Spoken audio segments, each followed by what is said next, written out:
Hello people, welcome to another video. Today I want to talk about what it's like being a Christian in today's secular society, secular world. Folks, as a Christian, it's not easy. It's tough sometimes. Especially being in a world that promotes, sin.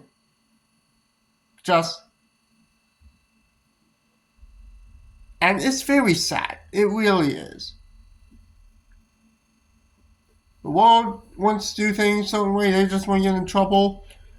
Us as Christians, hey, we live by a different standard, and we gotta make sure we stay strong in the faith and don't succumb to sin. And how do we do that? How do we as Christians stay strong in our faith in Jesus and not fall into temptation of sin? By reading God's Word, the Bible, and coming to Him in prayer. Talking to Him in prayer. Talking God in prayer. We gotta be committed to that every day. We gotta be committed to live for Jesus, for God. And that's not easy at times. Heck, we do have, but we do have God who is with us every step of the way. And hey, we have perfect examples in the Bible of how godly men in the Bible could have fallen into sin and choose not to. One familiar story that most Christians are familiar with is the story of Joseph. His brothers sold him into slavery in Egypt, and his master ended up being a man called Potiphar, the captain of the guard of Egypt, an army captain.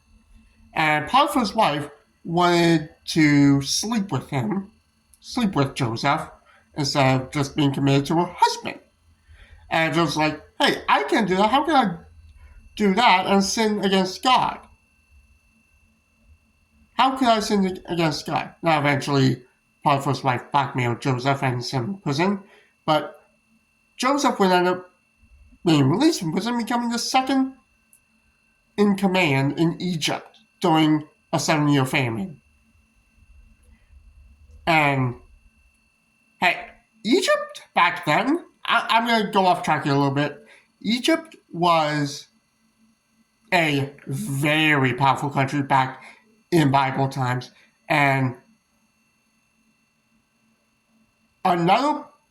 this is pretty much an example of that prophecy in the Bible that came true. One of the major prophets, I kind of forget which one, I'm sorry, prophesied that Egypt would lose its power, a lot of its power and fame and recognition. It'd still be a major enough country, but it wouldn't be nearly as big as it once was. Sounds like the Egypt we know and love today. Because, hey, Egypt is not really the most major country in the world today. I know that. It's sad. But back then, Egypt was a very powerful country. Probably easily top 3 most powerful countries in the world, if I'd say. I don't know if that's entirely true, but still. Just an example of prophecy in the Bible. And, hey, Joseph, he could have fallen into sin. He could have gone all lovey-dovey Potiphar's wife. He chose to not sin. He chose to stay faithful to God. And it paid off. Another good example of this is Daniel. Now, the country of Babylon, many years after Joseph lived, they raided the country of Judah, which was one of the 12 tribes of Israel.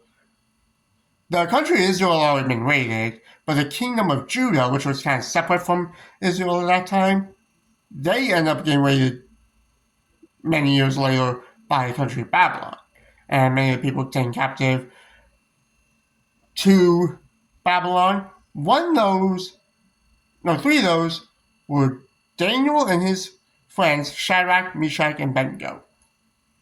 Shadrach, Meshach, and Abednego refused to bow down to an idol that King Nebuchadnezzar had created, and so they got tossed into a fiery furnace. I think we all know that story from growing up.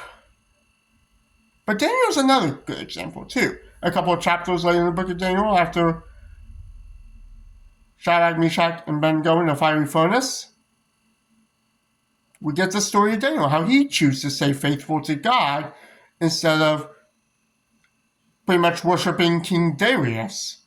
Now, yes, now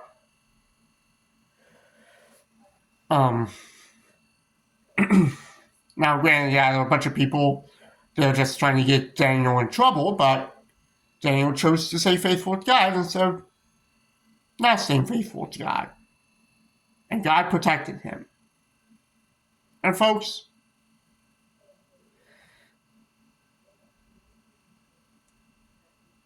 when you become a Christian, you got God on your side. Now, it's not going to be like a health and wealth, prosperity gospel, you got everything going for you, but God's on your side. He really is. He'll protect you during the hard times, and he'll be with you every step of the way, through the good times and the bad times and the hard times. And yes, we're going to sin. That's natural. But if we do sin, just tell God sorry, try to do better, and then hit it again. God is easy to forgive if you're honest. And he'll never stop loving you. He'll never give up on you. Folks, I hope you enjoyed this video. And I will see y'all later. Take care, everybody.